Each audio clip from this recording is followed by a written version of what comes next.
सब नौजवान दोस्तों, अस्सलाम वालेकुम रहमतुल्लाहि बरकातुहू। देखते देखते 15 साल हो गए, पर आज भी मुझे परसों की जो चुनाव में माहौल तैयार हो गया, अपने वाला अपने वाला अपने वाला अपने वाला, मुझे डर लगने लगा कि इस शहर से मैं पराया हो गया। ये सब बिल्डिंग को नोटिस आई थी, बाबलू शिन्ना किधर है? रेलवे की नोटिस आई थी, भागदौड़ किसने की थी? मैं पराया हो गया एक दिन में। अपने वाले को वोट दो, अपने वाले को वोट दो। आप अगर चाहते हो तो बोल दो कि तुम पराया हो जाओ, मैं जाने के लिए तैयार हूं, मैं कोई हमेशा रहने के लिए या नहीं आया। पर ये कौन सा तरीका हो गया? बीजेपी की विचारधारा यही है, अपने वाले को संभालो। आप भी वही कह रहे हैं, अपने वालों को संभालो। तो बीजेपी और आप में फर्क क्या है? इसलिए कहता हूं मैं कि तुम बीजेपी के साथ जाके उनके जैसे दिमाग वाले हो। एक इंसान और इंसानियत का रिश्ता, यही कड़ी अपने में रहनी चाहिए, तभी मेरा भारत बचेगा और हम उसको बचा के रहेंगे।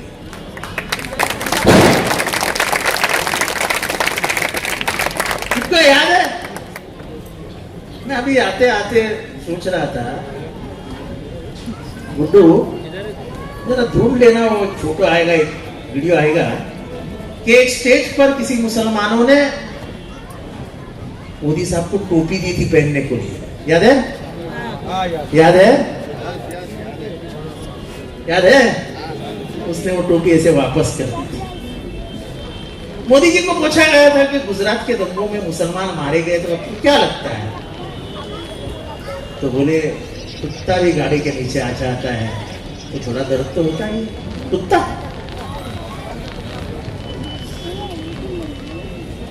पिछले कुछ दिनों में पूरे देश में माहौल क्या है? 2014 के बाद माहौल क्या है? किसी के घर में गोश्त पकाने की खुशबू आती है तो लोग उसके घर में घुसते हैं और मार डालते हैं, और उसका बेटा पाकिस्तान के सीमा पे पाकिस्तानियों से लड़ता रहता है, और बाद में 12 घंटे के बाद में उसको खबर मिलती है कि उसके बाप को घर में घुस के मार डाला। बिल्किस बानो, उसके आरोपियों को, मैं बिल्किस बानो को सलाम करता हूं। वो एक वाहिद महिला है जिसने लड़ाई लड़ी अपनी ताकत पे। उसके ऊपर रेप हुआ था, उसको तो ऐसा छोड़ दिया जैसे वो मर गई है, लेकिन ऊपर वाले ने उसको बचा के रखा था, उसको जस्टिस मिला। और कहा गया कि मुंबई हाई कोर्ट में केस चला। मुंबई हाई कोर्ट में वो जो आरोपी थे उनको जन्मठेप की सजा हुई, आजीवन कारावास की। क्या हुआ? कुछ दिनों के बाद गुजरात के लोगों ने, गवर्नमेंट ने कानून पास कर दिया कि हमको अधिकार है आजीवन कारावास से मुक्त कर दो, और उनको मुक्त कर दिया। मुक्त होने के बाद वो जो बाहर आए तो उनको हार पहनाया गया, पेड़े खिलाए गए, और कहा गया कि इनकी जात ऐसी है कि ये ऐसी कुछ हरकत कर ही नहीं सकते। तब मुझे समझ में आया कि भारत में आज भी धर्म और जात मौजूद है। हमने सोचा था जात मर गई। अरे एक गवाही देने वाली औरत कोर्ट के सामने गवाही दे रही है कि मेरे घर में 14 जनों को मारा गया, उसमें छोटे बच्चे भी थे, मेरी बहन थी, मेरी भाभी थी, सबको मार दिया गया। कोर्ट ने जेल में भेजा और बीजेपी उसको छुड़ा रही थी। मुसलमानों को जहां जहां डराने का काम होता है वहां वहां बीजेपी हाजिर हो जाती है।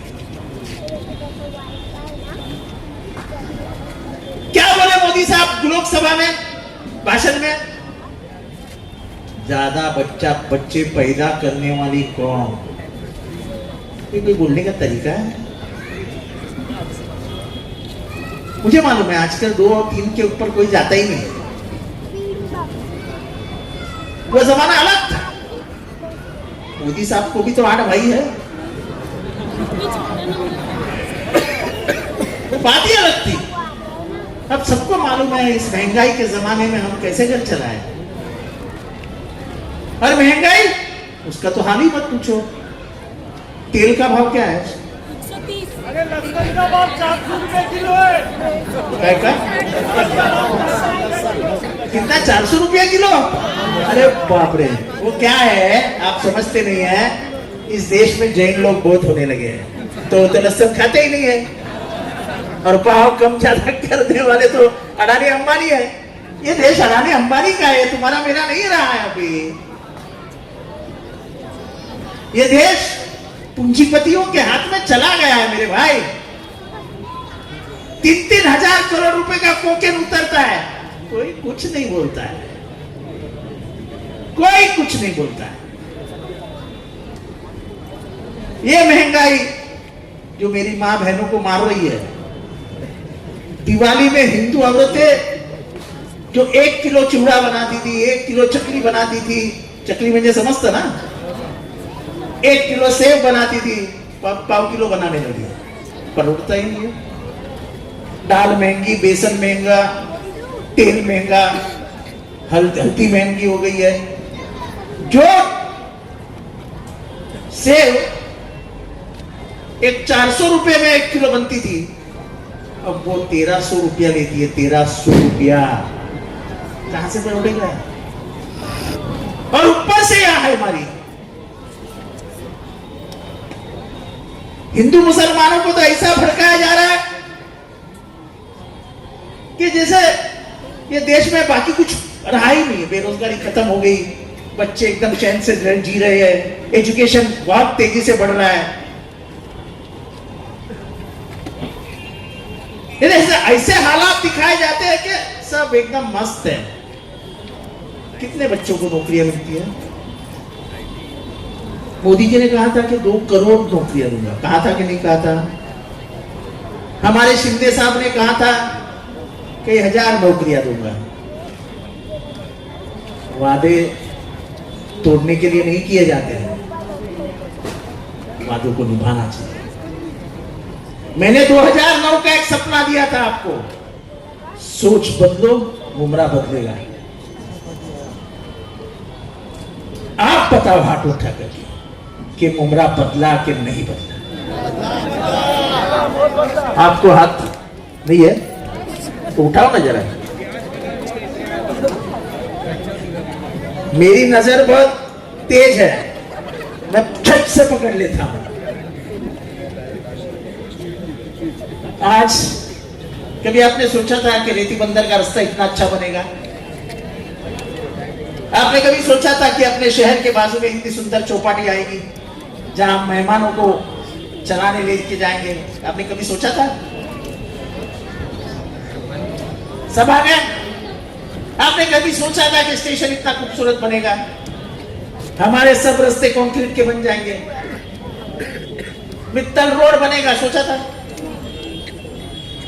हॉस्पिटल बना, मित्तल रोड बना, लाइब्रेरी बनी, 6,500 स्क्वायर फीट की लाइब्रेरी है, 6,500। क्यों बना? कि मुझे लगता है कि कुरान भी वही फरमाता है। पहले लफ्जी कुरान में, कुरान के क्या है? इकरा, पढ़ो, पढ़ोगे तो बचोगे, वरना ऐसे ही मारो जाओगे। पढ़ना सीखो। खास करके मैं मेरी मां बहनों से कह रहा हूं, बच्चों को पढ़ाओ।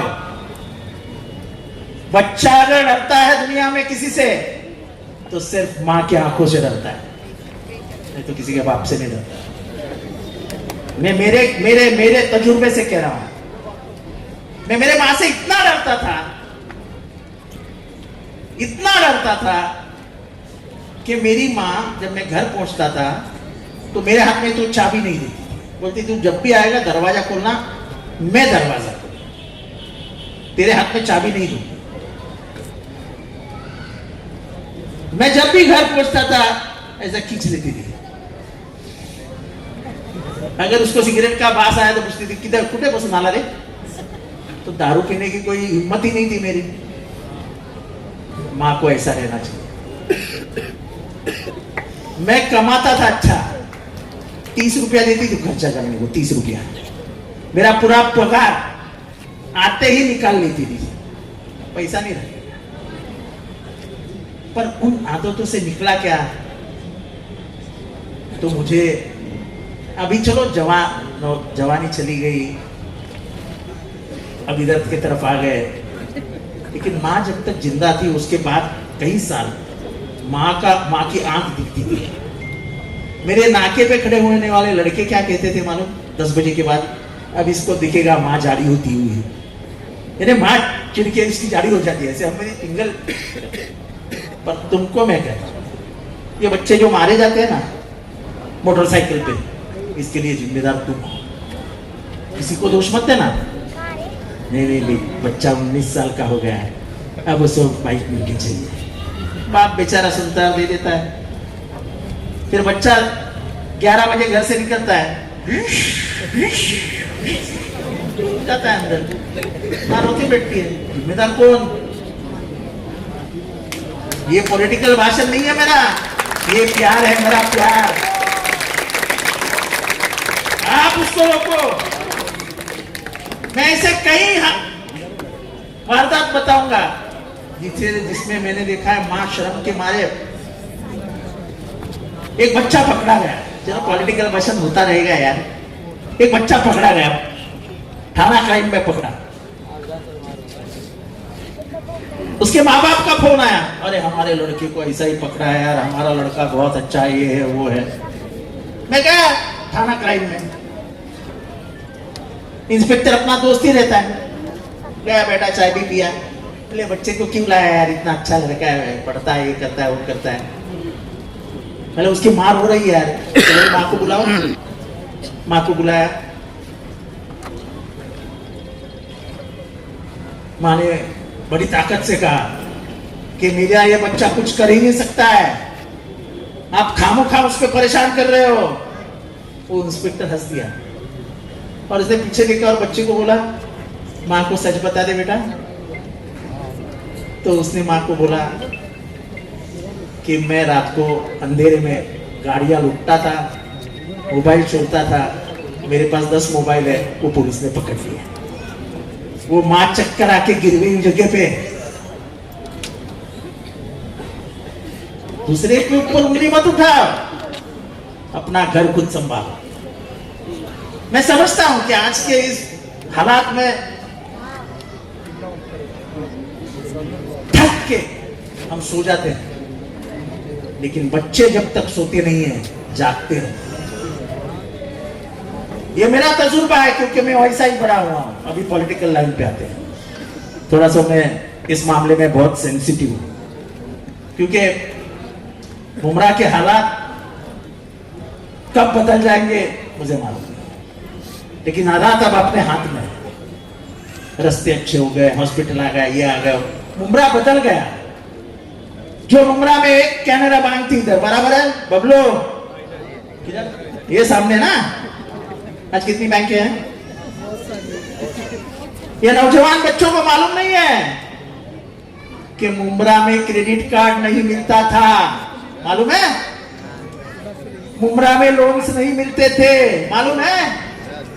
मुंब्रा में एक भी बैंक आने को तैयार नहीं थी, मुंब्रा में कार लोन नहीं देते थे, और सबसे बड़ा मसला एटीएस और मुंबई क्राइम तो ऐसी घुसती थी कि जैसे अपने ही लगा। गुलशन कुमार की हत्या में मुंब्रा से 4 जन उठा के लेके गए, उनका कोई संबंध नहीं था, डाल दिया अंदर। ये 4 कश्मीरी एक सोसाइटी में वॉचमैन का काम करते थे, वफा शंगारी नाम का कमिश्नर था, अपना दोस्त था, उनको उठा के लाया, दिखाया कि अतिरेकी डाल दिया। मैंने उनको बोला यार क्या गलत कर रहे हो, और बेचारे कश्मीरी नौकरी करने के लिए आए थे। बोले जितेंद्र ये दिखाना पड़ता है, हम ये नहीं दिखाएंगे तो नौकरी से जाएंगे। बोले यार किसी की गरीब की जिंदगी क्यों बर्बाद कर। अब उसके बाद की हालत सुनोगे, 17 साल के बाद कोर्ट का निर्णय आया और कोर्ट ने क्या कहा मालूम, इनका कोई भी दोष नहीं है, इनके किसमें भी इनका हाथ नहीं है। क्या फायदा, 17 साल तो चले गए। रशीद कंपाउंड से आए दिन लोग उठाए जाते थे, अब उठाए जाते हैं? कोई पुलिस आती है? कोई कोम्बिंग ऑपरेशन होती है? लास्ट कोम्बिंग ऑपरेशन हुआ था जब मैंने आके पुलिस स्टेशन में चिल्लम चिल्ली की थी, और वो जो कोम्बिंग ऑपरेशन करने वाला ऑफिसर था अमित काळे, उसकी 24 घंटे में बंदी कर दी। मैं हक की लड़ाई लड़ता, मैं हक पे उतरता, मैं हिंदू मुसलमान ये मानता ही नहीं। जब चाचा को मारा ट्रेन में, मेरा क्या संबंध था चाचा से, पर मैंने सोचा कि मेरे बाप को कोई ऐसा मारता तो मैं क्या करता। उसमें मैंने मेरा बाप देखा। मैं गया पुलिस स्टेशन में, मेरे को खबर दी थी कौन हो, रफीक कामदार ने।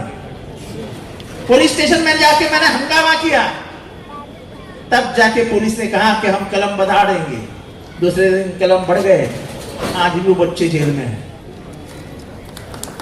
आज भी वो बच्चे जेल में, कोई आवाज नहीं उठाता है। विशालगढ़ में, विशालगढ़ कोई गया क्या? अरे वाह वाह वाह, खड़े हो खड़े हो खड़े हो, खड़े हो जाना। विशालगढ़ में जाने के कितने रास्ते हैं? एक ही रास्ता है। अब सुनो कहानी मैं जो बता रहा हूं। विशालगढ़ के लोगों ने पुलिस स्टेशन में जाके कलेक्टर को जाके बताया था, कोल्हापुर में शाहूवाड़ी नाम है इनके गांव का, पुलिस स्टेशन का। कलेक्टर को जाके बताया था कि विशालगढ़ में कुछ तो भी होने वाला है, आप हमारी सुनिए। कलेक्टर ने करके छोड़ दिया। 12 तारीख को गांव वाले फिर गए शाहूवाड़ी पुलिस स्टेशन, बोले हमको डर रहा है रात को ही कुछ हो सकता है। पुलिस ने ध्यान नहीं दिया। हालांकि पुलिस अगर नाकाबंदी करती तो कुछ नहीं होता। रात में ही 100 लोग घुसे और पूरा दरगाह जो 1300 साल पुराना था तहस नहस कर दिया। ऊपर से ऑर्डर आया होगा इनको जाने दो, सब सांगली से आए थे, कोई भी कोल्हापुर का नहीं था। तुझं गाव कुठलं आहे? तेरा गाव कौन सा है? मेरा उपलेटा है। हाँ? उपलेटा, ये तिथेच ना गुजरात। ये है कोकण का। विशालगढ़ को जाने का एक ही रास्ता है, कणकवली, राणे साहेब। नहीं राणे साहेब ना, आमची कणकवली। मैंने घोषणा दी थी कणकवली की गलियां सुनी है, नारायण राणे घूमी है, मुझे आज भी याद है।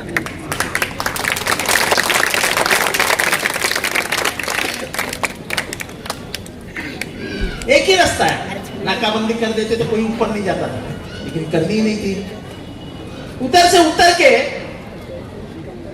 वो गजापुर गांव में गए। गजापुर गांव में एक जूनी पुरानी मस्जिद थी, वो मस्जिद पूरी तोड़ डाली, कुरान शरीफ फाड़ के फेंक दिया और फिर गांव लूटने को चले। गांव 80% हिंदू, 20% मुसलमान, 20% भी नहीं रह गए और भी कम रहे, लेकिन सबको लूट लिया। मैं हमेशा भाषण में कहता हूं, अतिरेकी और डकैत की कोई जात नहीं होती, कोई धर्म नहीं होता है।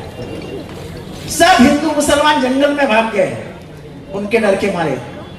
पूरी तिजोरियां लूट ली, पूरे जवाहरात लूट ले और फिर छोड़ के चले गए। फिर बाद में गांव वाले अंदर है। अब मुझे बताओ, पेपर में पढ़ा क्या उनको पकड़ा है? पढ़ा?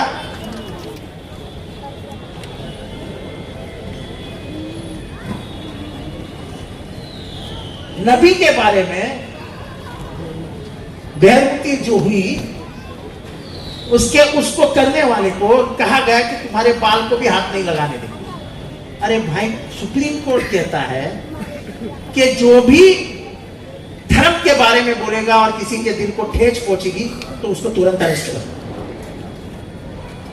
गंगागिरी महाराज को अरेस्ट हुआ? हुआ? अब मुझे ये बताओ, आपने बताया ही है कि नबी के मामले में जब उसके शान में गुस्ताखी होती है तो गुस्ताखों को आप माफ करोगे और उसका साथ देने वाले को? तो ये घड़ी कौन है? ये घड़ी कौन है? ये घड़ी चुराई है। आज टीवी पे देखा होगा, आज किसने देखा है? बहुत चला है। जितेंद्र रावत ने अजित पवार को पाकिट मार बोला हमारे मुंबई में भाषण में बोला, अरे बुढ़े बाप को तुम घर से निकालते हो धक्का मार के, उसकी पार्टी छीन लेते हो। पार्टी किसकी थी? पार्टी किसकी थी? जाते जाते अजित पवार घड़ी भी छीन लेता है, तो उसको क्या कहूंगा मैं? क्या कहूंगा? पाकिट मार। मैंने क्या गलत कहा? अरे तुम साला स्टेज पे खड़े रहते हो और पूछते हो इसका आखिरी भाषण कब होने वाला है? मैं मराठी में बात कर रहा हूँ। मला माहित नाही यांचं शेवटचं भाषण कधी होणार आहे। आखिरी भाषण का मतलब क्या होता है? लास्ट म्हणजे काय? डेथ। ये कौन पूछता है? भतीजा पूछता है। जिस भतीजे को उंगली पकड़ के राजनीति में लाया, 5 बार उप मुख्यमंत्री बनाया, राजनीति सिखाई, उसने ही मेरे बाप को घर से बाहर निकाला। मैं उनका कोई सगा नहीं हूं, पर प्यार मोहब्बत उनसे मेरे को इतनी मिली है कि मेरे बाप नहीं है। मैं हमेशा लोगों से कहता हूं, मैं 2 ही चीजों से डरता हूं, ऊपर वाला और शत्रु, बाकी मैं किसी से भी नहीं डरता।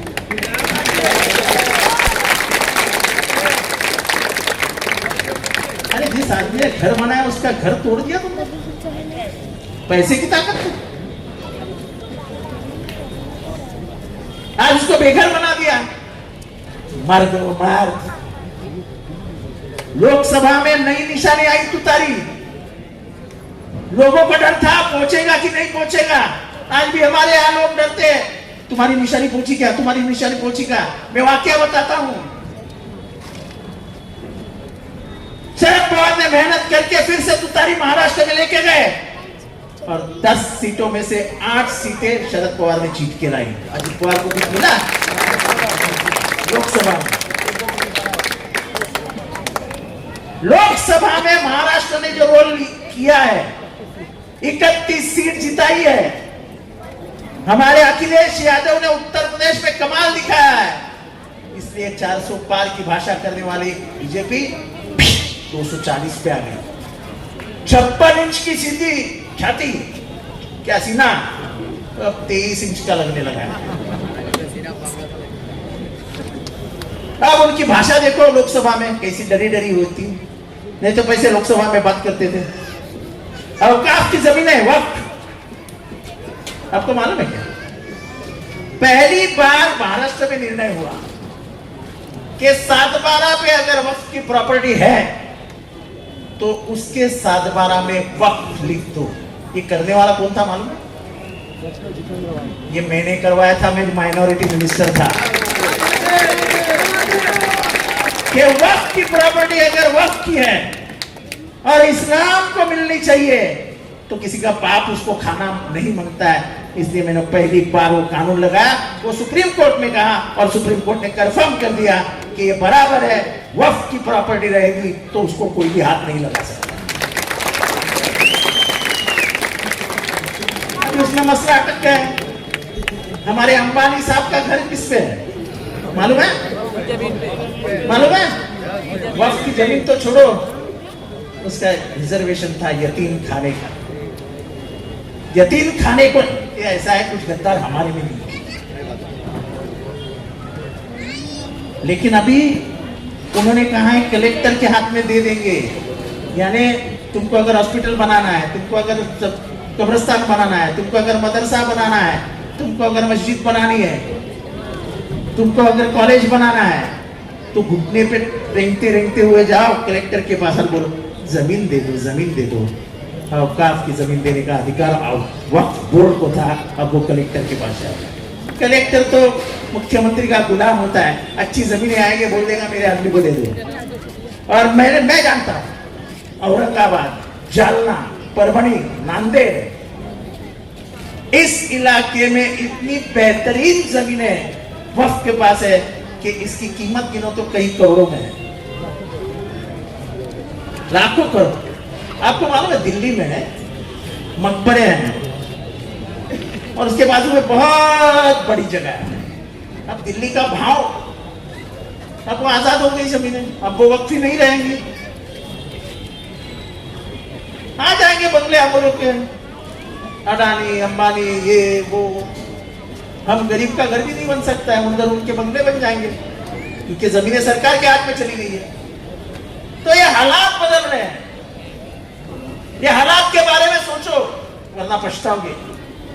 पर सबसे बड़ी बात बोलता हूं कि महाराष्ट्र के ऊपर इतनी नजर क्यों है अमित शाह की और नरेंद्र मोदी जी की? क्योंकि अगर महाराष्ट्र में महाराष्ट्र अगर एमबीए जीतेंगे तो इंशाल्लाह सुप्रीम अपना सेंट्रल गवर्नमेंट फंस जाएगा। क्यों? क्योंकि जिस दिन महाराष्ट्र जीत जाएंगे पहला हार्ट अटैक आएगा किसको? नीतीश कुमार। दूसरा हार्ट अटैक आएगा किसको? चंद्रबाबू नायडू को। और दोनों सरकार से निकल जाएंगे। दोनों अगर सरकार से निकल गए तो फिर से आती है बीजेपी 240 पे सरकार नहीं चला सकती है, मिड-टर्म पोल लगा। और मिड-टर्म पोल में इंडिया अलायंस 100% बाजी मार के अपना गवर्नमेंट बना। लड़ाई उधर है, ये मत समझो कि अच्छा एक कटर, एक क्वार्टर, एक मीटर, एक रास्ता, इसकी लड़ाई नहीं है। इसमें बहुत बड़े बड़े गांव हैं, कोई खड़ा नहीं होता है। जब भी मुसलमानों के ऊपर कोई आता है तो इस देश में 5 नेता खड़े हो जाते, 5। मैं हक और फख्र से बोलता हूं कि उनमें से पहला नेता अगर कोई खड़ा होता है ना तो ये तुम्हारा आमदार जितेंद्र आवाज होता है। मौत हथेली पे लेके घूमता हूं। शानू को मालूम है कितनी धमकियां मिलती है, ये बबलू को मालूम है, ये बबलू को मालूम है। मेरे बहुत करीबी दोस्त हैं, घर वाले डरे हुए रहते हैं। मेरी बेटी मुझसे कहती है बाबा रात्रि जात जाऊ नका बाहेर, बॉडीगार्ड शिवाय फिरू नका। क्या फायदा है कि नहीं, उसूल के लिए जिंदा हूं और उसूल के लिए मर जाऊंगा, लेकिन उसूल नहीं।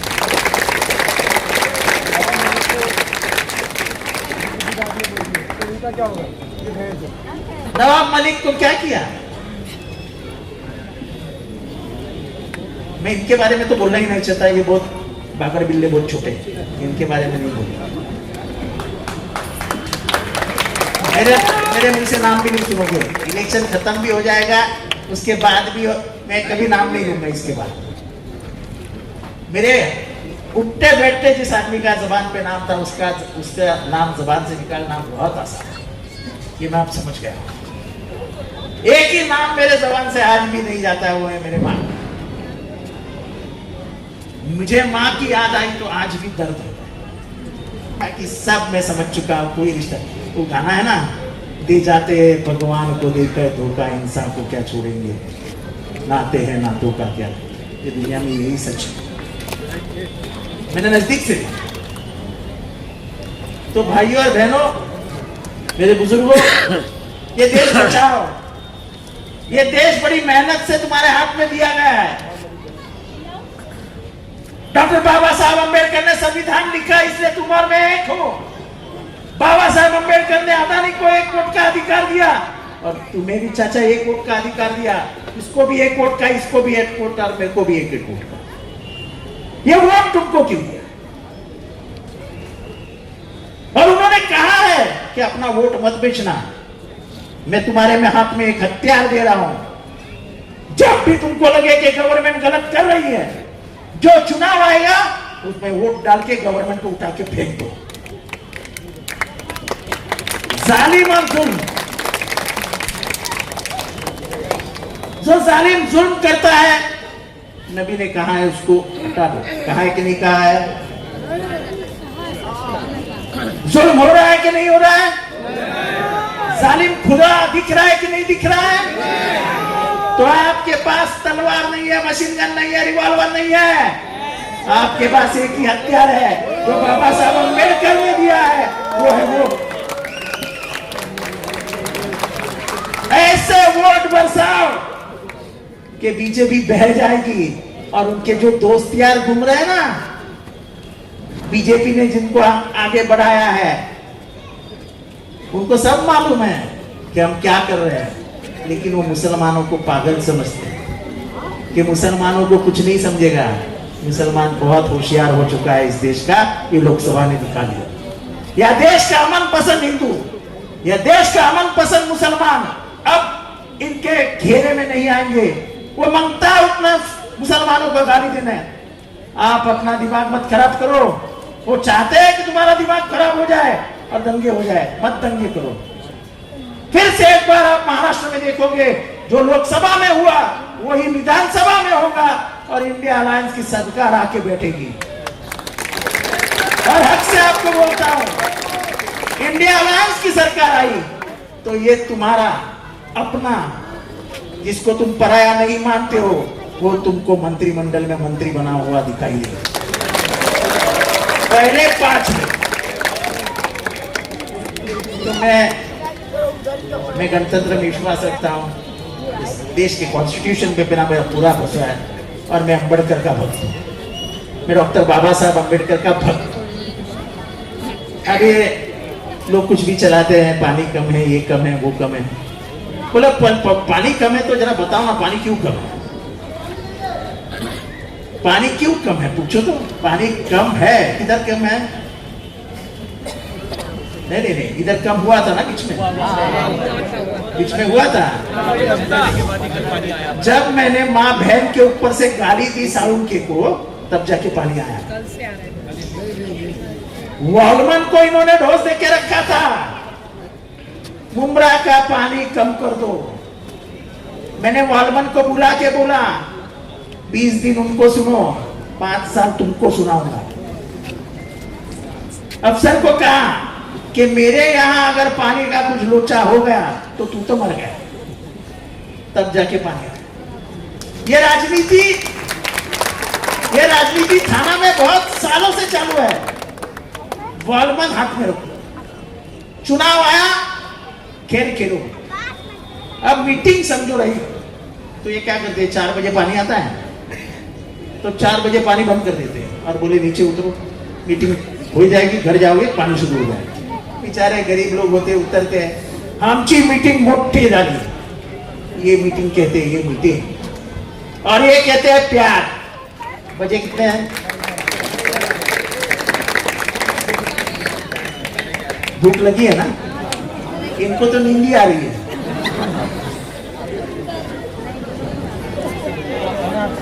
तो ये बोलता है प्यार, और मैं प्यार मोहब्बत का भूखा हूं। इस नफरत के बाजार में मैं प्यार का मॉल खोलना चाहता हूं। प्यार का मॉल, दुकान नहीं खोलूंगा, प्यार का मॉल खोलूंगा और उसमें भी सेल रखूंगा, जिसको मांगता है आके लेके जाए। नफरत खत्म करो, प्यार को जिंदा रखो, इतना ही कहता हूं।